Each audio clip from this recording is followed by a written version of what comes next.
Welcome, everyone, to another exciting episode of the Average Ontario Anglers Fishing Podcast. Now, I'm really excited for this one. I know Jesse is like, hey, do you want to do another one of those episodes? And I said, what do you mean?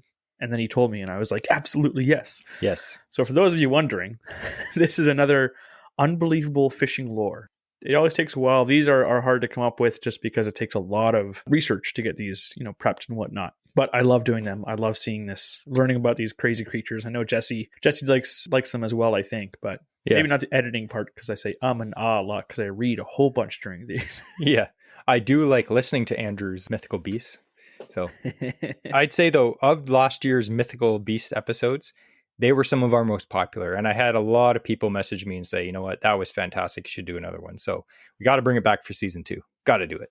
There's so many out there. I think we can do a number of these over the period of time. We might have to revisit some of the previously explored creatures and just kind of do a deeper dive into some of them, perhaps, just like they dive deeper into our lakes. Oh.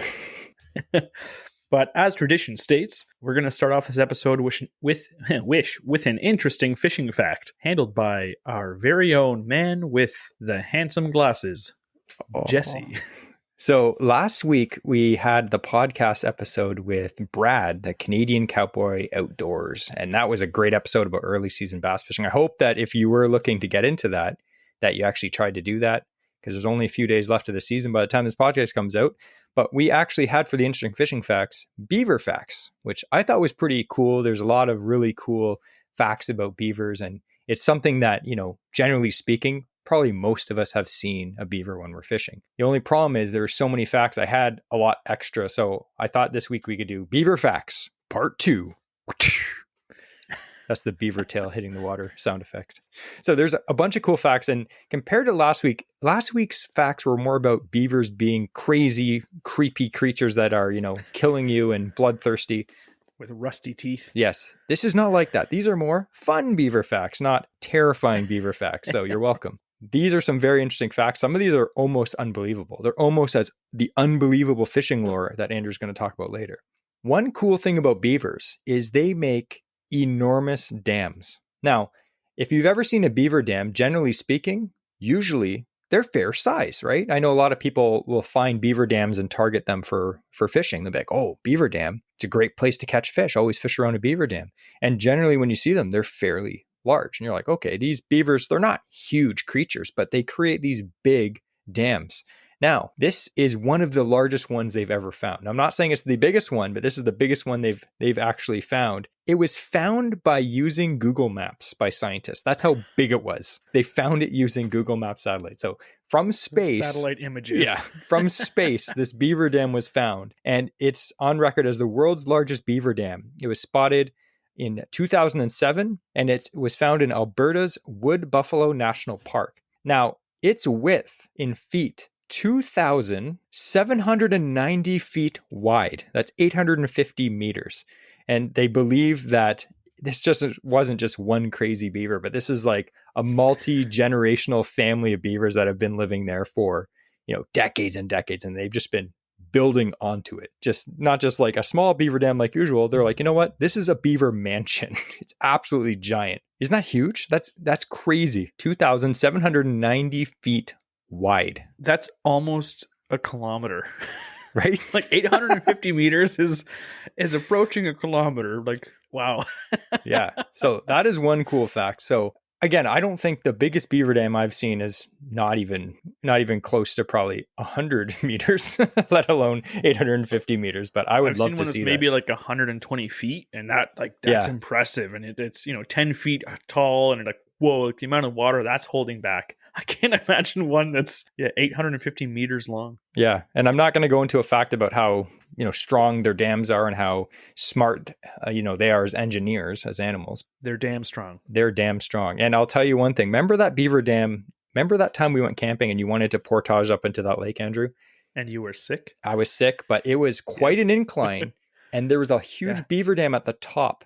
And the water level difference, like at the lake we were fishing in, it was probably, I'd say, 30 feet higher the next lake. Yeah. And there was a massive beaver dam holding back all that water. And that just goes to show you how strong that these dams are. So imagine how strong this huge, almost 3,000 foot wide beaver dam is. Very impressive. So another cool thing about beavers is, remember we said about loon facts last year, and I said, loons are like submarines. Well, let me tell you a secret. Beavers are also like submarines. And I'll tell you why. A lot of things about a beaver make it perfect for being in the water. Like absolutely perfect. It makes their life easier, and it makes all the functions that they have it just makes sense, right? They actually have a closable nose. Now, I'll tell you, when I go swimming, I don't know if you've ever been swimming with someone, or maybe someone like yourself, when you swim and you have to plug your nose. I've always seen people like that, and they go underwater and they're holding their nose plugged. I don't have that problem myself. I can swim. I don't have to plug my nose. But I do know a lot of people do that. But imagine if you could just close your nose yourself. You're like, I don't need to pinch this. Or like maybe like your friends, had Taco Bell earlier in the day, and you're like, you know what? Your nose just plugs itself. That would be amazing. These beavers are so ahead of us. Self-closing nose. Those long car rides back from camping. Oh, yeah. It's like, I haven't showered in 4 days. You're like, don't worry. I'll just close my nose up. It's fine, Andrew. They also have closable ear valves. That would also be good. You know what that would be good for me? Because when I go camping with Andrew, he's quite a snorer. He snores pretty loudly. I wish I could just close my ears and not have to listen to that. So that's two cool things, closable ears and closable nose. Very cool. They also have a transparent membrane that covers their eyes like goggles. That would also be amazing, because I know you can open your eyes underwater, but have you ever gone to some sketchy lake that has like, the water looks questionable and you're like, I probably shouldn't open my eyes in this. And there's all these like amoebas going into your eye. If you had this, it would pretty much be like wearing a pair of goggles. So that's pretty cool. So their eyes, ears, and nose, totally suited for being in the water. I never thought I'd say this sentence, but beavers can close all their orifices. That's all of them. Like besides the regular ones that we can also close. That's all of them. Yes. But I'll tell you something else cool is they can actually close their lips behind their teeth so that water doesn't flow in when they're carrying logs. Isn't that amazing? So as you see them, you always see a beaver. Yeah. I don't know. It just says they can close their lips behind their teeth. So you always see a beaver swimming down the river or at the lake, and it's carrying like a big branch. And you're like, wow, that's interesting. Now, as they're swimming, imagine their mouth's open, water would just be shooting in their mouth. So they can actually close their lips behind their teeth so they can still clamp down on that wood and swim and not get any water going down their throat. That's amazing. They're literally submarines. Very cool. Now, about beavers swimming, because usually when you see a beaver, they're in the water. Like we've seen them many times. Andrew talked about the time when he was, trying to go to the bathroom and a beaver basically walked right up to him and started chewing on a sapling. But generally you see them in the water. They can swim underwater for up to, why don't you take a guess, Andrew? In time or distance or depth? Time. Yeah. Time? I would say 5 minutes, 6 minutes? 15. Beavers can hold their breath for up to 15 minutes. Wow. And when they dive down, like we said, their nose and ears shut to keep the water out, and their eyelids closed so that they can still see underwater, but they don't have to worry about, anything getting into their eye. Now, another cool fact about beavers is they generally weigh between 35 and 65 pounds. And we've seen some pretty chunky beavers. Like you're like, oh, that's a big boy, That's a big mama there, right? I yelled at one because I thought it was our bull mastiff at night. So according to reports, the heaviest beaver ever recorded was 110 pounds, double the size of the average beaver. So that would be a huge rodent. I always think it was funny. I fished this guy's property one time. He gave me permission. He's like, you know what? There's some good spots. Just watch out for the beaver traps. Because sometimes farmers, I don't know if it's legal or not, but they trap the beavers because they flood their fields and cause a lot of damage, which we'll get into in a little bit. But I was thinking like beaver traps, I always thought because they're rodents, wouldn't it be funny that if a beaver trap was just like a huge mouse trap, but it was like 5 feet, 5 feet long, 3 feet wide, had a big snap shut. And then on the actual bait, it's just like a piece of wood. It's like, come on, boy, you know you want it. That's Looney Tunes traps right there. Yeah. Beaver traps. So another interesting thing, we kind of talked about how their teeth are orange because they have iron inside of their enamel, which causes that. Now, this is a very interesting fact, and I know that it's kind of a smelly fact. Talking about orifices that we have as well. Beavers have important castor oil glands, you guessed it, near their butthole. So castor is a very pungent, thick liquid. It's produced for scent marking and leaves a long-lasting odor. Now, the oil that they produce themselves, basically what they do is they put it all over their fur. And they actually have on one of their I guess, was it hand, paw, leg? I don't know, one of those. They actually have a special kind of like comb-like structure to their claws. Mm-hmm. So it's actually designed to comb this oil into their fur, which makes it waterproof. Now, the cool thing is this oil, it's different between the sexes of beavers. So male beavers smell different than female beavers. And it's also used in reproductive communication. So oftentimes you'll look at a beaver and, sometimes with like ducks, you're like, oh, that's a male duck. That's a female duck. You can tell by the colors. But generally you look at a beaver and you're like, I have no idea. So maybe the beavers themselves, they have no idea either. So the only way they can do it is they're like, I smell like this. And they're like, hey there, good looking. I'm wearing Ode to Beaver. Yeah, I'm glad that we don't have that. We all look exactly the same, except if you're, a male, you smell slightly different than a female. It's like, oh. Well, I was going to say, I think I just found my animal superpower that I wish I could have. All of these things. Now, we're going to kind of wrap it up. So back in the day, there was tons of beavers in Canada. And as we know, humans almost killed all of the beavers.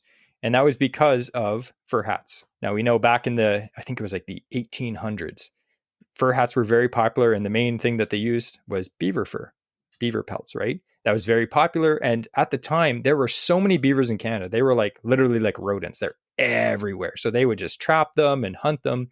And everyone wanted beaver hats. And basically, it got to the point where they almost completely extincted beavers, which is crazy. Typical humans, right? But what happened was a bunch of conservationists fought against the fur trade, and eventually that became illegal. And now the populations are, obviously it's been, over 100 years, but the populations are getting back to where they were. It wasn't like they were before. There was so many of them. But the main point I'd like to put out there about beavers is we actually need beavers. Now, like I mentioned about the farmer who was like, oh, the beavers, they flood my field and have to trap them. I'm not saying that doesn't happen. Obviously, there are instances where any animal, but beavers in this case, they do, cause damage to, whatever is going on with humans, right? Like farm fields and stuff. But we do need beavers because when a beaver builds a dam, and it doesn't have to be one that's 2,700 feet wide, it floods areas creating wetlands. Now, frogs, salamanders, fish, birds, and lots of mammals depend on wetlands to live. And one estimate showed that nearly half of all endangered and threatened species need wetlands to survive. So beavers are there for a reason. They're obviously, they can be, a bit annoying, but they have really cool abilities, which help them build dams, which helps them create environments for other animals. So that is the interesting fishing fact. Again, one caution though, if you listened to last week, if you do see a beaver, petting it may not be the best idea, but I recommend that you listen to that if you didn't. So that's the interesting fishing fact. Awesome. That's a fun fact. I like beavers. So learning more about them is always a good time. Now, I'm going to jump into our fishing lore with something that was highly requested as one when we talked about it before. What would people like to hear about? And we had a few different requests come in for it, which is the Thunderbird. Now, I don't mean like, a cool car or something like that. No, the Thunderbird is one of the most incredible creatures to have ever potentially existed.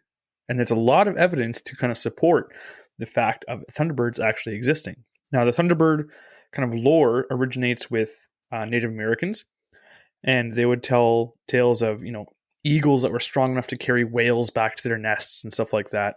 And when the Americans, like the colonizers, started moving across in the Americas, they started hearing these stories and having their own sightings and their own tellings of stuff. But some of the original stories they're called the Thunderbirds because they're so large that when they flapped their wings, thunder was created and lightning flashed out of their eyes. Water fell off their backs, creating rain. And the tribes then, you'd use Thunderbirds to explain some of the natural things that would happen, like they did with many different animals and stories. Like Turtle Island is the whole North America, the Americas are the back of a turtle. So the Thunderbird was essentially like the water cycle was what the Thunderbird was doing. In 1977, in Lawndale, Illinois, there was a reported Thunderbird attack. This is only 1977. This is not that long ago. So 2 unidentified birds attacked a young boy. 10-year-old Marlon Lowe was playing outside when he was suddenly attacked by 2 large birds, one of which temporarily picked him up and carried him over 30 feet before Marlon's mother, Ruth Lowe, ran to her son's rescue. chasing the birds away and then recovering her traumatized son. Several eyewitnesses had seen the attack take place. The birds were described as having a white ring around their necks, a 4.5-foot body with each wing approximately 4 feet long, a 6-inch hook bill, 3 front claws, 1 back claw, and a large black body. Now, there are birds, you think of like the condor, like it's huge. Like there are birds that are that big. So it's not crazy, but that's a large bird. And the fact that it picked up a boy and flew away with it, very, very strong. Now, there's a few different things that people claim that they are. They're maybe pterodactyls or they're a dragon or something. But there are a type of bird that was from these birds, they were from around the mammoth time when they went extinct, but they were about at a 16-foot wingspan. And there were birds that were that big. And if you've seen the new episodes on, I think on Disney Plus has some stuff about dinosaurs, and it's got the Planet Earth guy, David Attenborough, doing it. So those giant birds you see them like walking around with their like huge like elbows up in the air, that's basically what those are. And they went extinct around the same time as the mammoths. But some people claim that some have survived, and that's what the thunderbird is these huge and absolutely monstrous birds. And they were carnivores. Yeah. Wow. Now, there were a few other stories. There's actually one. So in the white bear, he was of the Blackfoot Nation, and he was claimed to have seen the thunderbird around the eastern slopes of the Canadian Rockies. Now, he had gone in search of a giant bird that had been sighted around the Canadian Rockies, southeast of Lake Louise in Alberta.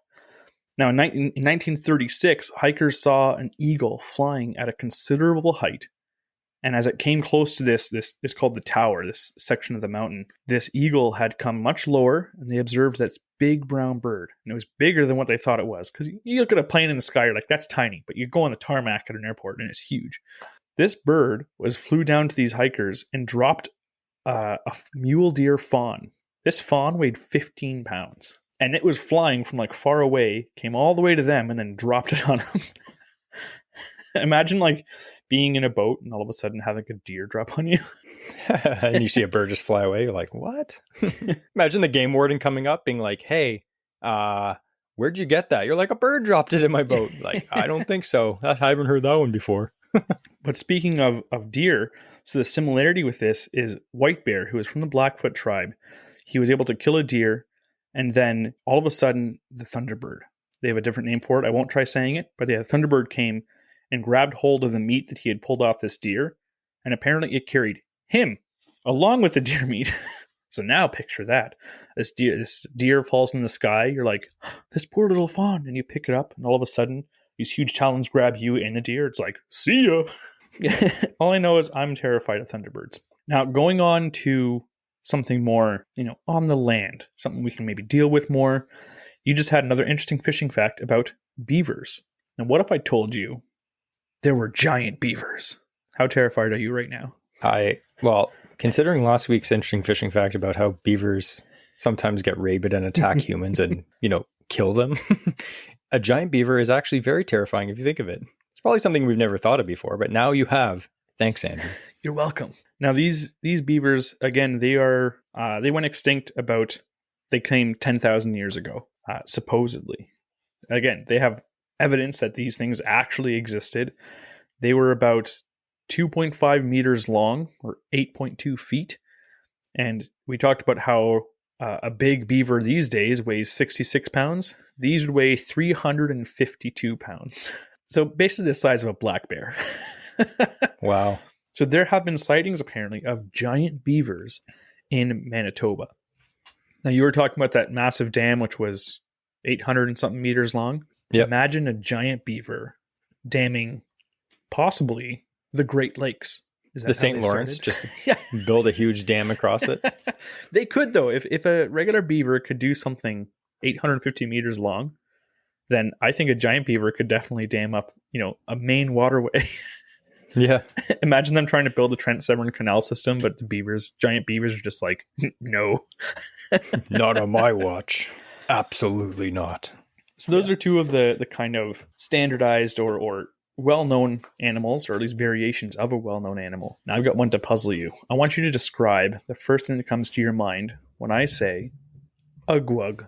Ugwug. Okay, so I'm thinking, you're fishing. It's, one more cast. It's starting to get dark, and you're like, I'm just going to keep casting. You catch a fish, and it gets to the point where it's so dark that you can't find your way back, and you're just in a little canoe, and the ugwug starts making its noise. It's like, it's like an ugg, basically. Terrifying as usual. Basically, the ugwug is your worst nightmare. It transforms into that. Well, you're not far off as describing other cryptids. However, the ugwug, sadly, is not that interesting. Oh, dang it. It's more interesting. So it's actually found in one area specifically, in St. John, New Brunswick. There's an area called Reversing Falls, and a really cool natural phenomenon happens where every day, twice a day, the tides roll in and out, and in Reversing Falls, guess what happens? The river reverses direction. Complete change of flow in and out. Now, because of that, a lot of these different cave systems have come about from that. So there's a huge, we have undercut banks in a regular creek. This thing's like being washed back and forth.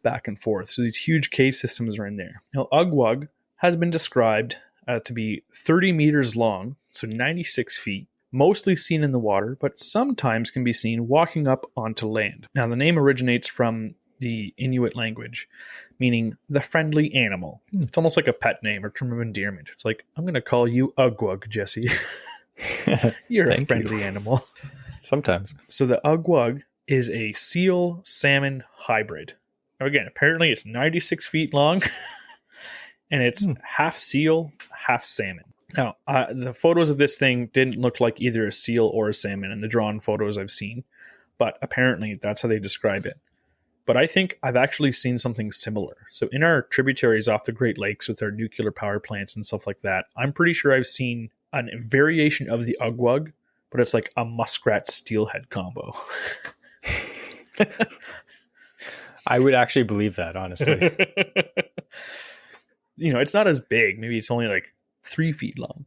But yeah. I'd be terrified of it. But thankfully, it's the friendly animal, so we don't have to be too worried about it. Now, what about one that you do have to be worried about? It's called bozo, not to be confused with you're a bozo. It's Bozho. Oh. And this is actually from Lake Mendota, which is in America. It is the most studied lake in the United States. And you're like, okay, if it is the most studied lake, then how on earth would there be something in here that is a cryptid, is something that science can't explain? The answer is this cryptid is from a long time ago and not recent history.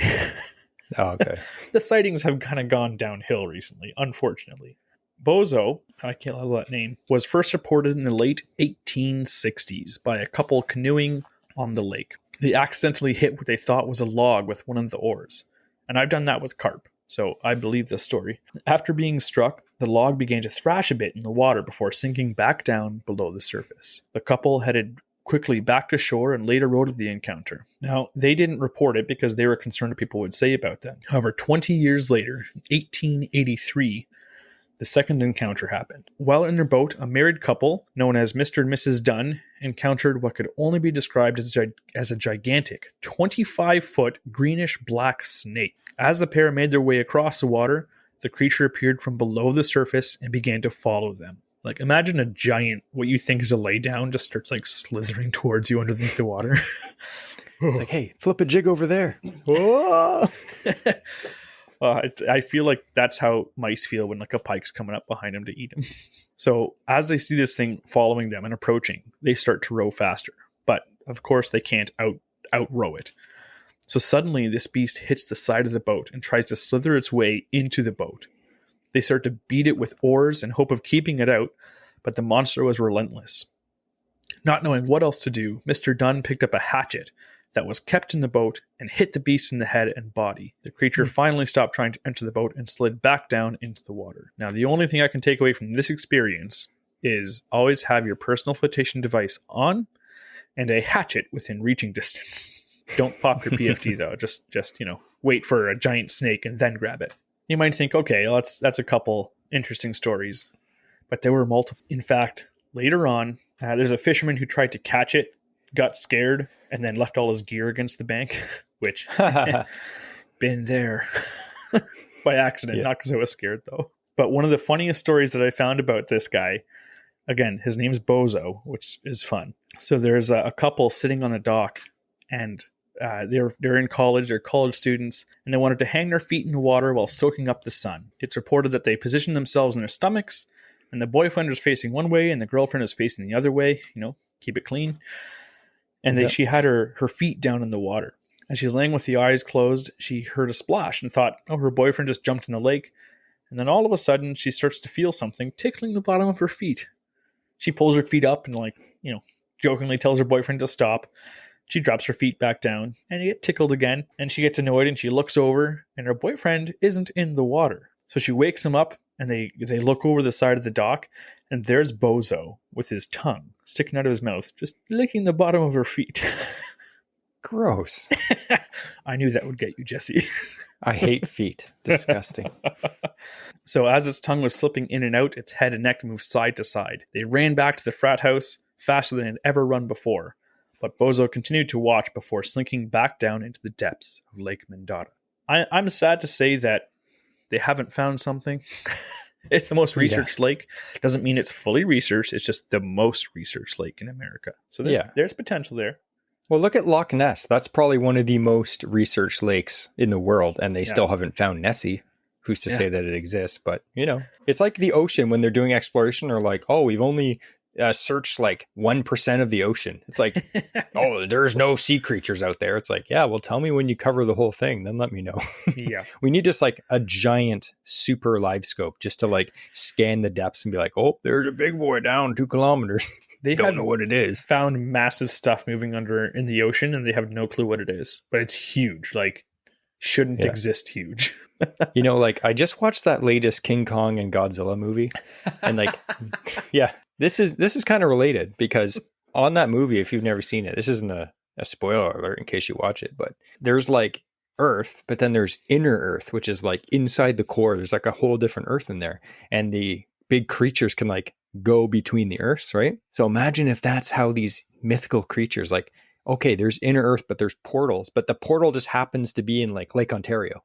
It's like, so these big like sea monsters come up every once in a while. And then, they're like, oh, I'm bored. They go back down to inner Earth and people are scanning. I didn't see anything. There's nothing in there. Blah, blah, blah.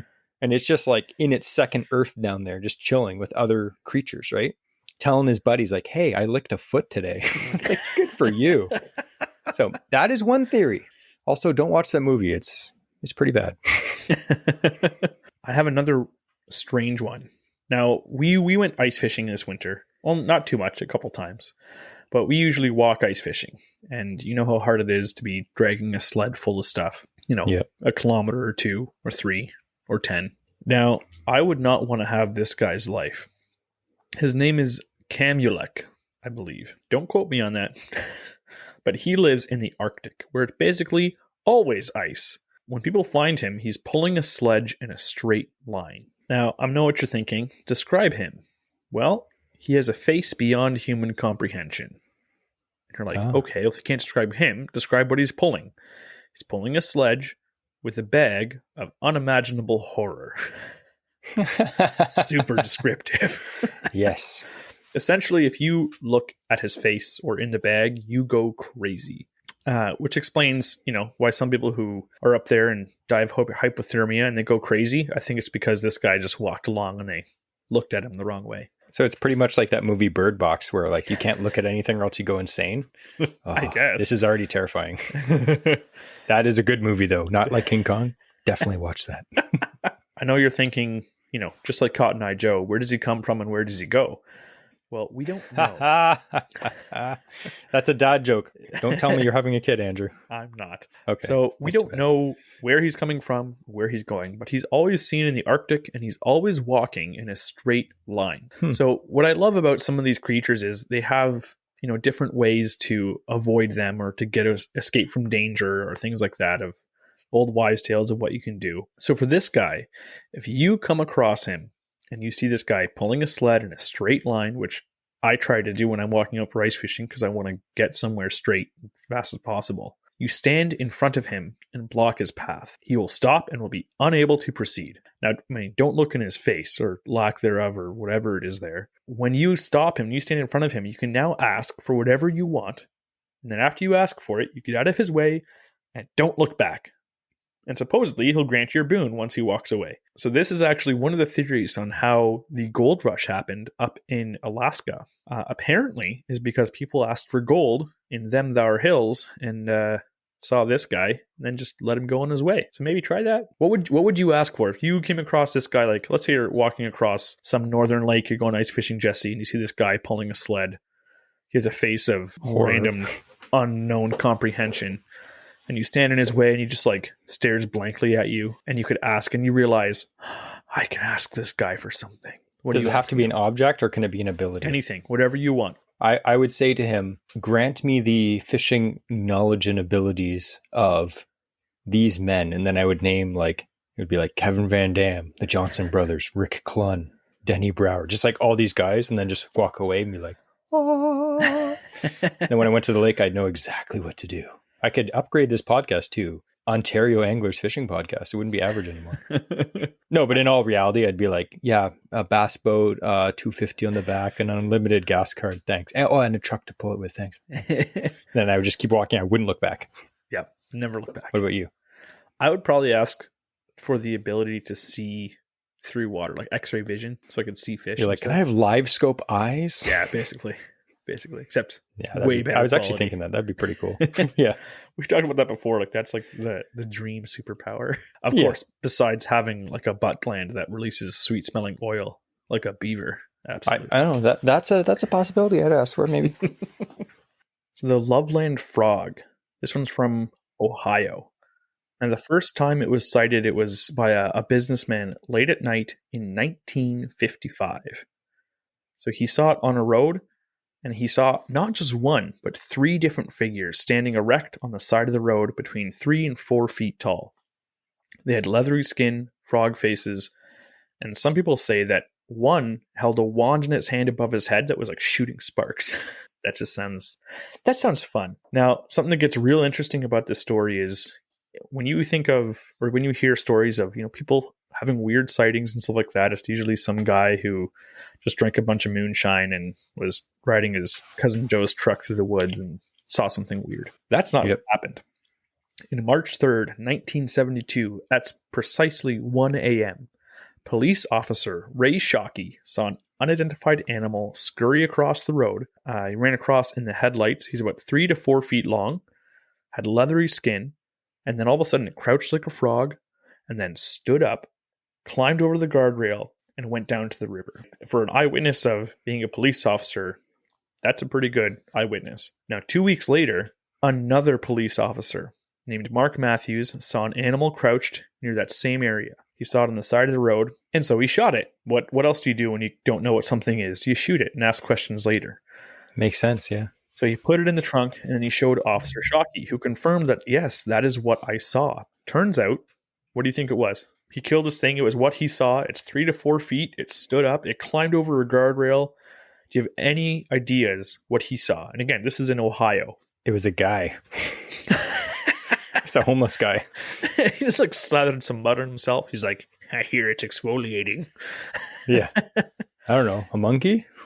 No, it was a tailless iguana that was 3.5 feet long. It's like, that's a huge iguana to be that long with no tail. Huh. But yeah, like they can climb like exceptionally good. So I guess when it went to climb over the guardrail, it just stood up on its back legs and just climbed over. That doesn't seem like something that's like native to that area though. You know what I mean? It's not at all. So it turns out it was most likely someone's pet that either escaped captivity or grew too large for them to take care of it. But it met an accident, so that's why it had no tail. But it was just running around, living its best life until a police officer shot it. What a way to go. Now, I have one last one here, and I kind of saved the best for last. Now, you have probably heard about this without knowing you heard about it. Iliamna Lake Monster. Now, you have probably heard of this one without realizing you've heard of this one, Jesse. One of our favorite shows we've talked about before, which isn't running anymore because apparently he's caught all the monsters, is Jeremy Wade's River Monsters. So this monster is also known as Illy, which that's what I'm going to call it because it's so much easier to say. It has some other names in some of the native languages in that area, but it's an aquatic cryptid reported to dwell in a small Alaskan fishing village. Now, this was on, like I said, on river monsters. The monster is reported to be 11 to 30 feet in length, with a square-like head that is used to place blunt force into things such as small boats. Now, they say there's no physical evidence to provide the monster's existence, but there's a lot of stories about this thing. Now, the coolest part about this, or the weirdest, creepiest, scariest, whatever you want to say, is it's not just one, but multiple have been sighted at the same time. They have been sighted across a long time span. Now, a little bit of facts about Iliamna Lake.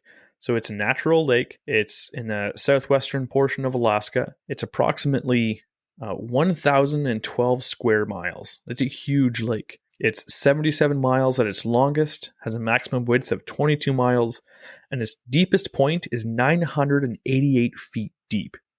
It has an average depth of 144 feet. So it's very remote. A lot of people have never been here. It's the only access is to fly in. There's no roads. It's actually 50 feet above sea level, so it's very difficult to get to even by boat. Now, they can do so in the summer months when there's a lot of snow melt and whatnot. People started coming here and settling in the region in the 1790s. They were Russian fur traders. But before then, it was claimed by the Denena people in their own territory before the Russians had come. So the people have been living here on this lake for a very long time. And the sightings were from the original people that were living on this lake. Now, these fish were reported to travel in groups and attack canoes and kill warriors. They were feared and not hunted by the Aleut, which were the native people around that area. Now, as people started in more recent years, they would pilot planes and stuff like that. In 1979, an Anchorage Daily News, which was Alaska's primary newspaper, they offered a $100,000 reward to anyone who could provide evidence of this monster's existence. But as we talked about, no one has been able to provide any evidence. But I have some stories. I have some doozy stories. So in 1942, Babe Allsworth and Bill Hammersley, they were on a flight over the lake traveling to that village. So they were flying that plane, and all of a sudden, they were crossing over a deep blue section of black water, and he noticed some unusual specks in the water near an unnamed island in the middle of the lake. As the craft moved closer, he was able to see that these were actually giant fish. He turned the plane around and went down for a closer look.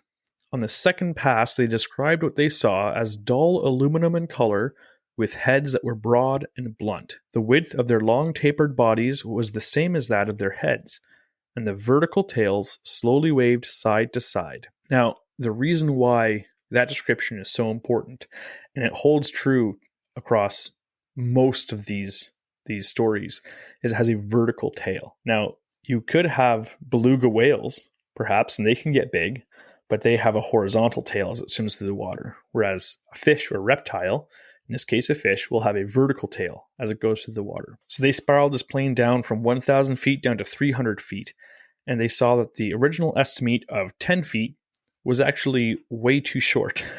These several dozen giant fish were easily longer than the plane's pontoon. They looked like mini submarines more than fish.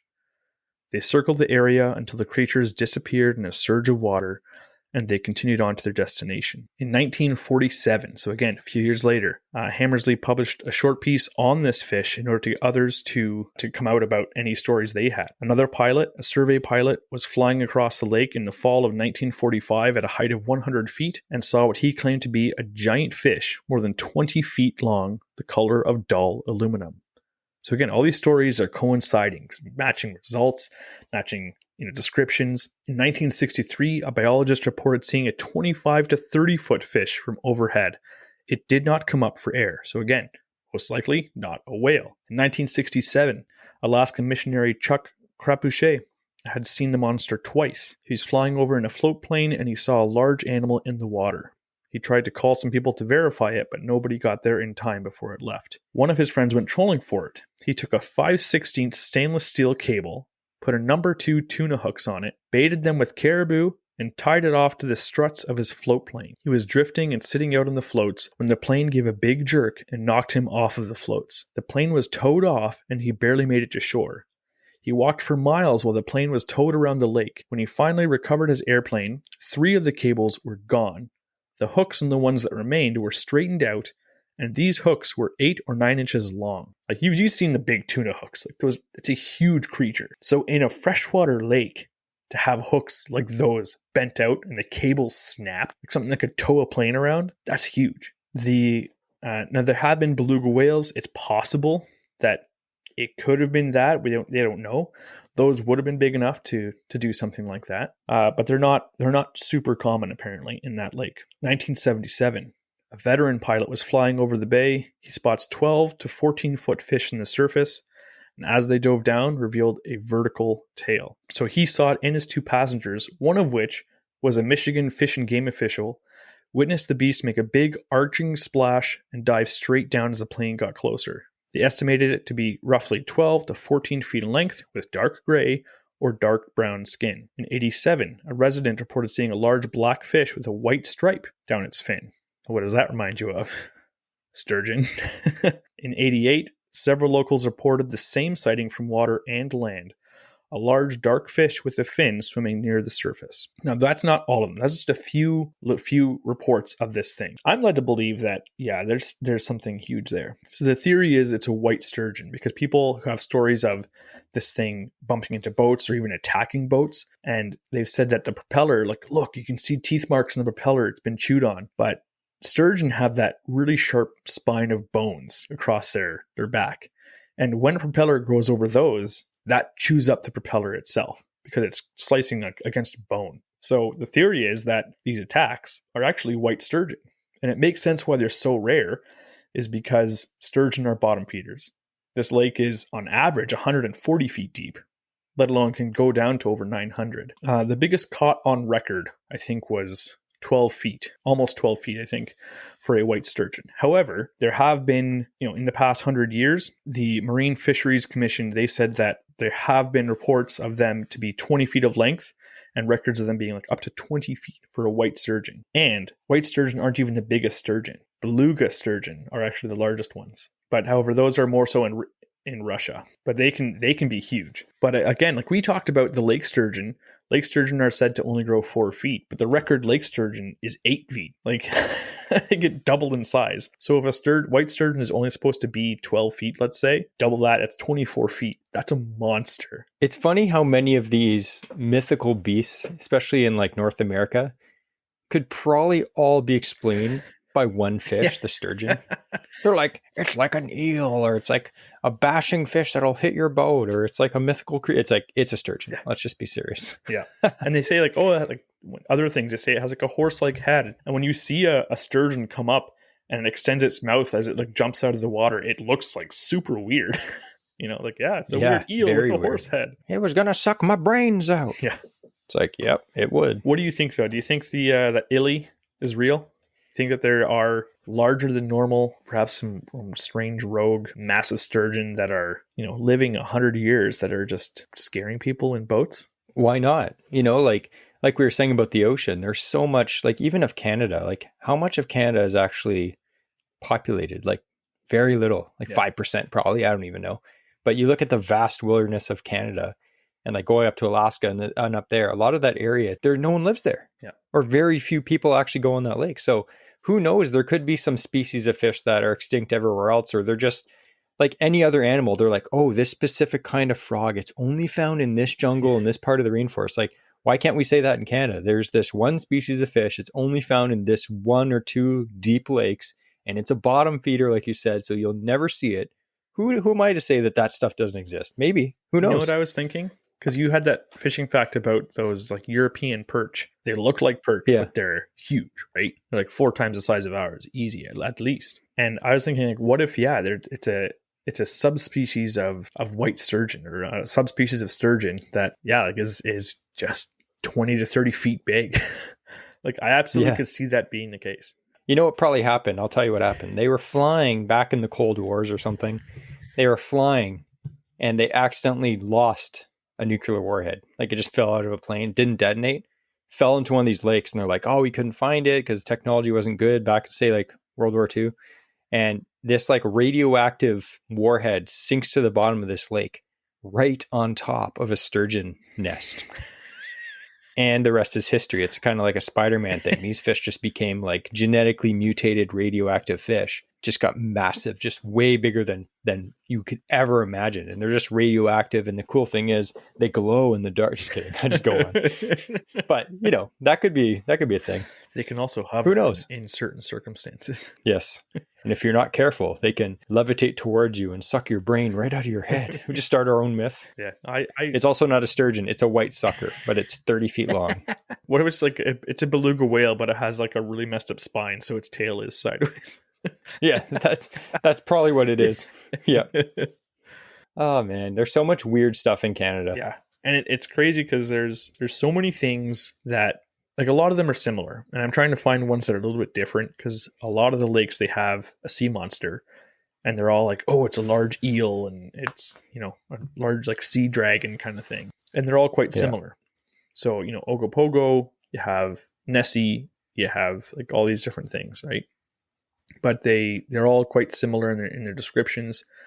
But there are so many lakes that have these legends in them. Like, for me, I gotta believe that there's something, at least some of them have to have been like true sightings of ridiculous things. And a lot of the stuff, for sure, it may be something that is normal, but just out of the ordinary. Like if you saw like a bear with male pattern baldness, like randomly it had a disease, you'd be like, look at that weird freaky monster. like yeah, they look terrifying without hair.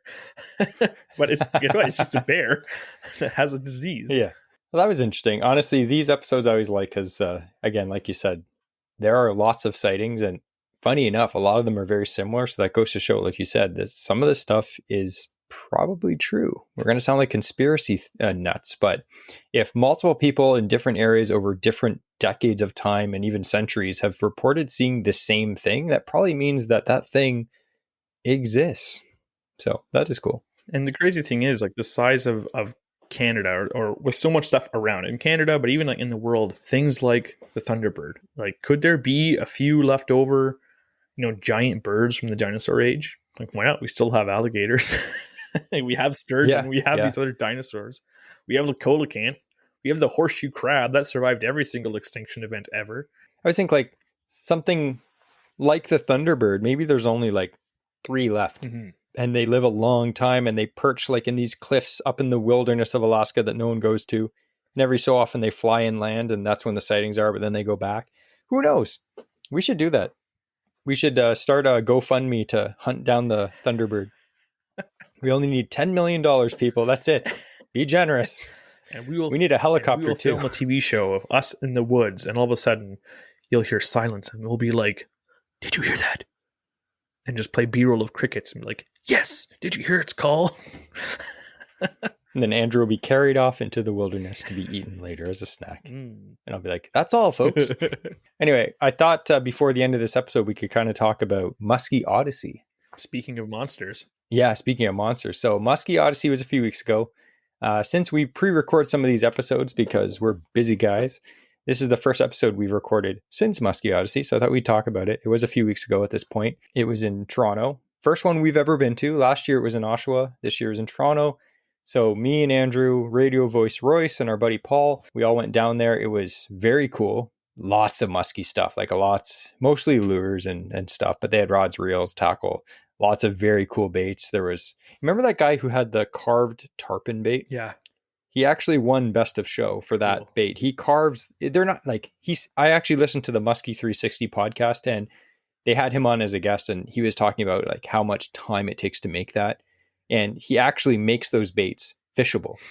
Like he spends hours tweaking each one so it swims perfectly, even though they're art pieces. Yeah. But he said some people will buy them. Not the big tarpon, but you see the catfish one he had? I love that. It was a huge catfish with full out rubber whiskers coming out of it. Yeah. And he said people actually buy those. They're hundreds and hundreds of dollars, probably over $1,000.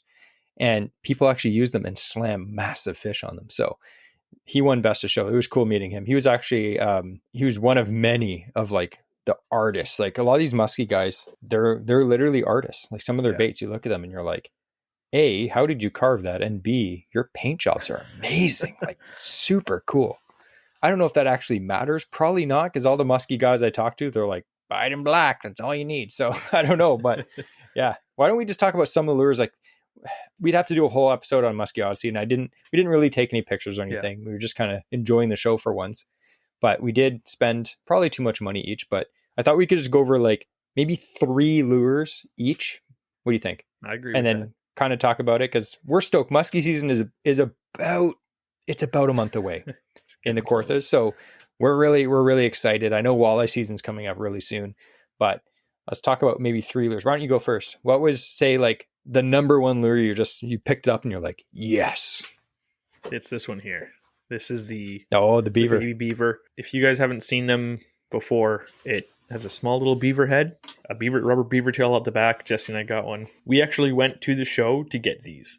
Like, this is a reason. Like, we need to go because we know they're going to be there at the show. They're basically, you fish them like a giant fly, but it's like a musky fly. Yeah. So that's one that I'm super excited about using. You can get like different screw-in weights for them so you can fish in, deeper or shallower. But we just got the baby beaver ones because they're a good size for the Kawarthas. They have the regular and they have the big beaver. Like, it's huge. The lake version, yeah. But so the small one we got, it's 9 inches and about 2 ounces. The medium size one I think is like 13 inches. And then the big one is like 16 or 17 inches. But yeah, we just got the small one. We both actually got the same color, black with orange. Can't beat that for musky. But to describe it, if you're listening to this, it's like you said, it's like a fly. It's an articulating body. So it's multiple pieces. And then it has a flappy beaver tail on the back. Ironically, we're talking about beavers today, right? It's a pull pause bait, right? So you check it out and it sinks. And again, I got the weight system too. You can screw into the head to make it sink deeper. But as you pull it, it kind of just has this very like snake-like realistic swim to it. It looks like a little muskrat scurrying through the water. You fish it kind of like how guys like will cast tubes. Or even you see those guys fly fishing for muskie and they're using these big articulating flies, right? And they're just like slowly stripping them in and things just like, it has a very unique action. I remember watching some interviews for the guy that builds these things. And he was saying that he wanted to make a lure that's like using a fly, but you can cast on muskie gear. Conventional musky gear anyway. So we're excited for that. I think, is it something that I know a lot of my scales will be like, that's just a lure to catch fishermen, but hey, it's a beaver lure. Like, that's cool. It looks like a muskrat. Muskies eat muskrats all the time. So I'm not saying that a fish is going to look at that and be like, that's a beaver. It's not a beaver. It's only 9 inches long. Like, their beavers aren't that big, but I think more generally it imitates like a small like mammal, like a mouse or a muskrat that swims through the water. And yeah, I think it's just one of those things that maybe in pressured water, they haven't seen, 50 bucktails that day. They've already seen that, but they haven't seen a beaver or like a rat swim by. So we like trying new stuff. So like, that was a cooler for sure. And I think if it does good, I think I might buy the slightly bigger one. I might get the spinner one too, like the bucktail style. Yeah. Very cool. So the one bait that I was specifically going, because it's actually a Musky shop exclusive, and I don't really like ordering fishing lures from the States because, they exchange and duties and all that stuff. It's stupid, but is the Titan. This is Livingston Lures. I got the Titan Junior. It's a dive and rise bait. This is a Musky shop exclusive, except Izoko, which is the musky shop that is a pike and musky shop in Quebec. They actually have the second exclusive, right? You can only get them at the musky shop in Izoko. So I was like, I need to get one of these. I got the junior size, which is like a little 6-inch bait, has a twister tail. It's a dive and rise, has a very cool action.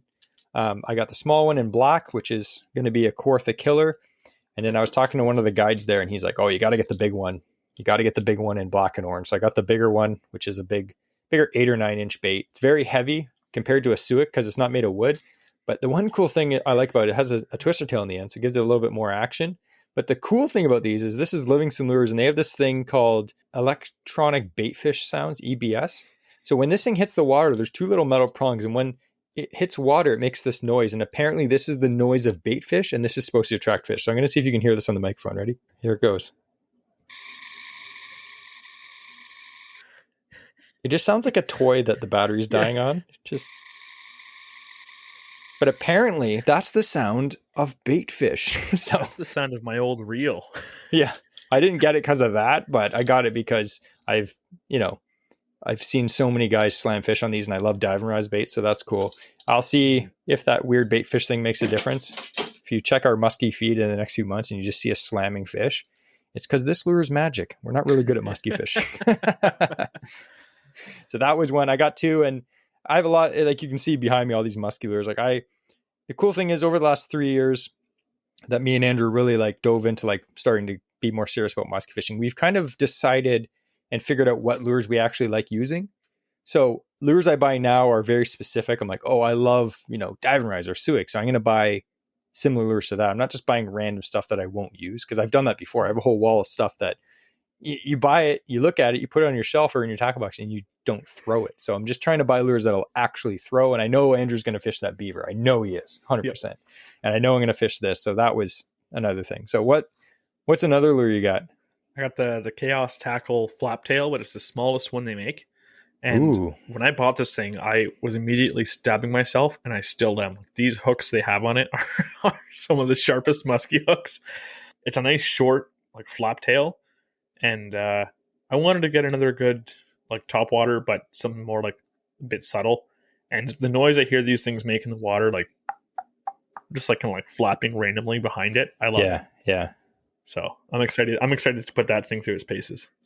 Yeah, and if you're listening to this and you don't know what a flap tail is, because it is a very it's a unique bait. So like you said, it's subtle, right? So like musky lures, when you think of topwaters, oftentimes you think of like ploppers. It's just like plop, plop, plop, plop, plop, just a big plopping noise. Yeah, very very noisy.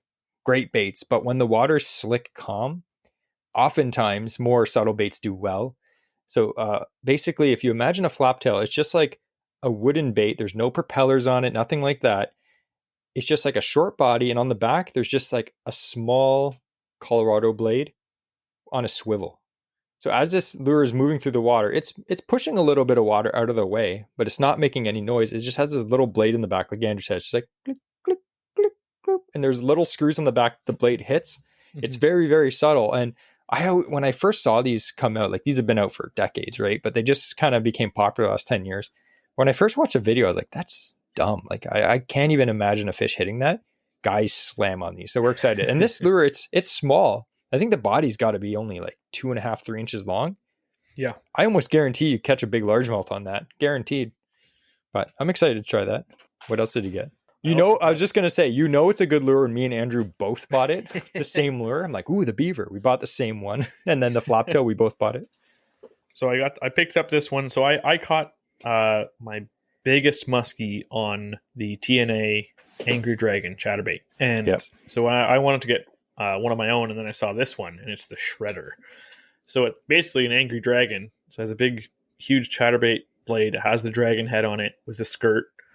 But instead of the soft plastic coming off that, it has a bunch of beads, and then a big willow leaf blade, and then the treble hook. So it's basically like an inline spinner mixed with the chatterbait, mixed with a dragon. Mixed with an eel. Like this is a cryptid on its own. So I'm excited to see a muskie being like, I've only heard legends say of these, and just demolish it. That's my plan. Yeah. So you know how much we love fishing bladed jigs or chatterbaits. This is basically a huge musky chatterbait with a blade flinging off the back too. It's I can't even imagine how much disturbance that's going to have. It's long. Like it's about a foot long in total maybe, but it doesn't have a huge profile though. It's quite slender. It has a short skirt up front. There's just the rubber tail in the back. So it is more like a long eel-like thing more than, some big, thick, vibrating chatterbait or something like that. It's just a long, slender presentation. Yeah. And then I guess the last lure, this is a lure that I've been looking for for years. Have you been watching but like the Linder brothers or something like that? Yeah, I just watched their new video today. Yeah, I love it. Minnesota. I've been looking for this musky lure for probably 3 years, and it's been out of stock, and I'm like, I'll order from the States. I don't care. If you've listened to this podcast for any length of time, you know that I love fishing rubber baits for musky, like medusas. Love it. Tubes, stuff like that. I really love medusas. I've been trying to find one of these. This is by Lake X Lures. This is the X Toad. This is a very unique, cool bait. It's basically like a Medusa, but it only has 2 legs. The difference between these legs is they're huge. And this is the smaller size. There's a big size. I'm not going to get that, but it's a very unique bait. You fish it different than a Medusa. There's many ways to fish a Medusa, as we've run into before, but it's kind of more of a rip bait. So you pull it, and then as you pause, it kind of sinks, and then you rip it. You can rip it through weeds. The toad apparently is very different. You kind of like hop it through the water. like underwater, not on top of the water. So you kind of like pull and reel down, and it kind of just has a cool action. And the cool thing about it is it's head weighted. So as you stop, instead of gliding like down like this, it goes straight down, and the hooks are just like right there, and the legs are flipping through the water. So when a muskie like head hits it, it's got 2 hooks in his mouth. So I'm excited to use that. I love using rubber baits. This color is black with yellow. Not my first pick. I wanted the black and green or the black and orange, but again, they're hard to find. And the guy only had like 3 of them at the show. I was like, oh, are those for sale? He's like, yeah. I was like, I'll take it. I don't care what color it is. So I'm excited to use that.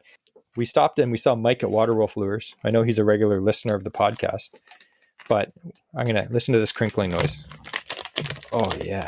You know what I'm going to pull out of this bag. Look at this tube. This is a 9-inch Waterwolf Lures Gator tube. This is his new color. It's called Toxic Betty, I think. It's basically black with gold sparkles and an orange head. Very cool looking bait. Me and Andrew both got these. I'm like, yeah, it's going to kill. It's going to be awesome. But again, 9-inch tube. Caught 2 of my biggest fish last year on them. Andrew he's all set up for tubes this year. I forced him to get some because so many times I was like, dude, you got to be throwing a tube. They're so good. I've yet to catch a muskie on rubber. I haven't caught that many muskies, but I've yet to catch one on rubber. So that's a goal this year for me. Andrew will only be allowed to cast rubber this year. He's like, oh, it's a bucktail bait. I'm like, no. Yes. Yeah. So anyway, we picked up a bunch of stuff. It was a great show. We met a lot of cool people. Again, like we said, Radio Voice Royce and Paul was there. We actually met Stephen Paul from the Musky 360 podcast and the Musky Shop YouTube channel. The guy was exactly the way that I thought he would be. He's very, very cool. Cowboy boots. Actually, he's listening to the Musky 360 podcast this week, and they recorded it like 2 days after the event, and he was just like, they lost his shoes. That's why he was wearing cowboy boots, and his feet were sore, and he was just like, it was a disaster. And I was like, yeah. And he was telling me about the seminar, and we were like, yeah, me and Andrew sat at that seminar, and it was very good information. It was a bit long and rambly, but it was great information. So we're going to hopefully take some of those tips from Stephen Paul from the Musky 360 podcast and try to catch ourselves some muskie this year. But anyway, that's a great podcast. I do have some housekeeping though. A little bit of dusting, a bit of vacuuming over there. Yeah, you got that the tackle box, right? It's like all the openers are coming up. You got to take them out. You got Wally opener, right? Yep. You got right after that, you got muskie opener, and then you got bass opener, and then after that, nothing else is open. Everything's open. You're good. But we would like to thank everyone for listening to this podcast. We really appreciate it. The downloads every month are going up, which is fantastic. Better than last year, obviously, because we have more people listening. So that's fantastic. Just listening to the podcast and seeing those numbers, it's really great because we put a lot of work into this podcast. So when we see every episode get so many downloads, it's amazing because you're thinking like, I don't know if people actually want to listen to this podcast, but then hundreds or thousands of people every week listen to it. It's very humbling, which is fantastic. Like, what do you think about that, Andrew? It still blows me away, like that people want to hear me speak. I'm weird and people are weird for wanting to listen to me, but I love it. Yeah. So anyway, we'd like to thank everyone who listens to the podcast for one. Special thanks goes to our Patreon members. Now, our Patreon members are a group of awesome guys and girls. They donate a few bucks every month. That's the way it works. They donate a few bucks to help cover the costs of running the show. There are expenses. There's programs that we have to have subscriptions for to edit and upload and do all this stuff for the podcast.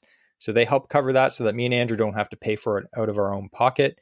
And they also get entered into our monthly giveaways. Now, last month we had amazing giveaways. If you remember, we had a Wham Baits giveaway. We had Choppy Water Baits giveaway. We had a Great Lakes Finesse giveaway. So many. We gave away CanCast tickets. Like, we have awesome giveaways every single month. So for as little as $2 a month, you can get entered into giveaways every single month that are well worth your $2 if you win. We'd like to thank everyone for that. We'd also like to say, if you haven't written us a review yet, please, please, please do that. We see every review that comes in. I know if you listen on Spotify, you can't type out a review, but if you have an iPhone and you listen on Spotify, go onto Apple Podcasts and write us a review on there, because that really helps us. It helps us rank higher in the charts, which helps us get bigger sponsors as well. So that is all the housekeeping, and back to Andrew. Well, thank you for that, Jesse. We have Jesse's holding up what's going to catch him a monster. Do you know what the sound is? That's the sound of a giant beaver building a dam. It's actually a tube jig just rubbing against the microphone, but it actually sounds like a bunch of beavers like gnawing at the, I don't know. gnawing at the bottom of your boat trying to kill you. I don't know. Oh, that's terrifying. Judging how they could snap through your Sports Pal aluminum super fast. Dude, I could bite through my Sports Pal aluminum. Oh, I was going to say, before we stop, I do have some AOA news. So I bought a canoe yesterday on Kijiji. For a long time, when I went up to Andrew's cottage before we had a motorboat. Hold on. Before you say what it is, I want people to picture in their mind the quintessential average canoe. Yes, everyone has this canoe. Everyone has been in one. Everyone knows someone that owns one. They're everywhere in the Kawarthas. Yeah, it is the classic Coleman red canoe, the plastic red canoes. Yes. Growing up, like with Andrew, we would go to his cottage and they had a bunch of those. So we always fished out. I don't even know what length that one was, but it's a 16 footer maybe. I think it was a 16, yeah. Yeah, so it was a 16-foot red canoe. They're super heavy. They're made of plastic or something along that line. They're super heavy. They're hard to paddle, but they're stable as heck, and they're indestructible, basically. They're just like, they take a beating. Like, just like metal tubing throughout the whole thing so it wouldn't warp, and super thick plastic, and they were known to take a legit beating. You could leave them outside in the winter flexible, all year. Like, oh, yeah. You can smash into rocks. Into a rock, it's fine. Yeah. Slide it down a hill. It doesn't matter. It's fine. So anyway, me and Andrew fished out of that for years, and they're stable and they're great boats. And I've been looking for one for years. I remember back when I was like 15, 16, I always said to my dad, like, hey, I'll split a canoe with you, right? And he was always like, yeah, let's do it. Never happened. So I know we got our own canoes. Andrew has a nice portage canoe, right? A Swift. I have a Sports Pal, but I always wanted just a beater, like an absolute, I don't care what happens to it. No, I don't care. So what happened is I have a few friends I go camping with, and they're not like Andrew and own canoes. They don't have a canoe. So I was like, you know what? We booked 2 trips with them this year. And I said, we'll figure it out, or we'll rent a canoe. So I was like, you know what? Canoe rentals, they're not cheap. So I was looking online on Kijiji for months. I was like, I'll just pick up a cheap canoe. Who cares? So I finally found one at a very reasonable price. He was an old guy, got talking to him about fishing and stuff. And he was happy that it was going to get used, because basically he bought this canoe from someone that had used it for like 20 years. And this canoe, I have to date it, but it's from the 80s. It's old. He bought it and it's been sitting in his backyard for like 10 years and he never used it. It was just like flipped upside down on a trailer. And he's like, it's too heavy for me. It's, I couldn't use it. So I flipped this thing over. It's full of like dirt and leaves and all this stuff. And I look at the hull and I'm like, okay, there's, it's got use on it, but there's no damage to it. It's great. So I paid him the money. I threw it on my car, took it to work, cleaned it up. Fantastic. I'm excited for those trips that, I have guests that don't have a canoe. Or if one of my idiot friends wants to borrow a boat, I'm like, yeah, take the Coleman. I don't care what happens to it. Nothing's going to happen to it. So I was actually, Andrew's at the shop today, and I was like, we're kind of planning on putting a little motor mount on the back. But I say, what we should do is we should go carp fishing from that canoe this year. That'd be fun. We should push that into a marsh. Just old school, paddle it in, just fish for carp. Maybe do a little YouTube video. That'd be cool. I'd be down. Absolutely. I just want to get it out, make sure that, there's no major leaks to it. Imagine just going camping in a canoe you've never been into. You're like, it's fine. You drive 7 hours north and you just put it in the water and it's like, oh, and then the lake sturgeon just start coming up for you. You're like, oh no. See, now if I was going to be in a canoe and have a sturgeon hit me, I'd want to be in a Coleman, because again, it would hit it. It would like roll, it would buckle in and then pop back out. Yeah. Be good to go. Yeah. And this, I didn't mention, this is the 17-foot. I think it's called the Ram X. Yeah, it's the biggest one they make. I wish it was the flatback. They actually made a flatback, which it's rated up to 5 horsepower, which is way more than my Sports Pal. But it's the pointed 17-foot. It weighs 85 pounds, so it is almost double the weight of my Sports Pal. Mm-hmm. But I'm excited. Canoes are like, they're like Stanley Cups. You can't just own one. You have to collect all the colors, right? But anyway, that's not enough about the canoe. But yeah, the red canoe. I know I posted on Instagram and I had all these people message me and be like, I have one of those, or I had one of those, and tons of people have them. So I'm just happy to have one, be in the Coleman Club. So we're going to have some content hopefully in that canoe. I just want to mention as well, this year we're going to be having a bunch more content. We're going to be focusing on having some video content on our YouTube channel. So if you aren't following us there yet either, go ahead, make sure you follow us there, hit that subscribe button, whatever it is, whatever those guys always say, hit that subscribe and follow and like and blah, blah, blah. Yeah. But we're hoping to step up our game on our video. So stay tuned for some awesome trips in multiple of our vessels. So you get some ideas on what you want to do too. So thanks again for listening to what I hope was a great episode for you. And we'll talk to you next week. Oh, you forgot quote of the week. Oh, so Jesse, before we go, what's that quote of the week? I shouldn't have reminded him. The quote of the week is, when the sturgeons attack, don't jump on their back because of the spines in your crotch. You don't want that to happen.